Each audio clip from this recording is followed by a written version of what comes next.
વડોદરામાં જાહેર માર્ગ પર મારામારીના દ્રશ્યો સામે આવ્યા છે। રિક્ષા ચાલક અને પેસેન્જર વચ્ચે બબાલ સર્જાઈ તો બોલાચાલીએ મારામારીનું સ્વરૂપ ધારણ કર્યું છે। કમાટી બાગ પાસે બંને વ્યક્તિઓએ એકબીજા પર મુક્કા અને લાતો વરસાવ્યા અને કેટલાક જાગૃત નાગરિકોએ દરમિયાનગીરી કરીને છૂટા પાડવાનો પ્રયાસ કર્યો।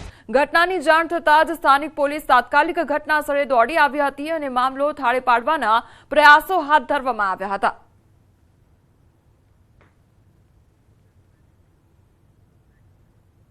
સાબરકાંઠાના પ્રાંતિજ મદ્રેસામાં બાળકો પર અત્યાચારનો મામલો સામે આવ્યો છે। 33 બાળકોને મેડિકલ ચેકઅપ માટે લઈ જવામાં આવ્યા અને મેડિકલ બાદ બાળકને બાળ સુરક્ષા ગૃહમાં લઈ જવામાં આવશે।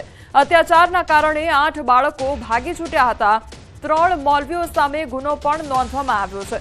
તો બાળકો પર અત્યાચારનો આ મામલો સામે આવ્યો છે અને તે અંગે વધુ તપાસ પણ હાથ ધરવામાં આવશે। 3 મૌલવીઓ સામે ગુનો પણ નોંધવામાં આવ્યો છે।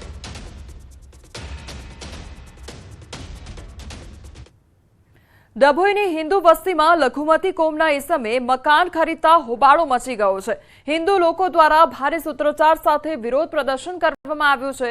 તો વણકરવાસમાં લઘુમતીને મકાન ન વેચવા હિન્દુઓએ પ્રાંત અધિકારીને અગાઉ અરજી કરી હતી। તો હિન્દુ મંદિરોની સામે જ લઘુમતી કોમના વ્યક્તિ મકાન ખરીદતા રહીશોમાં ભારે રોષ ભભૂકી ઉઠ્યો છે।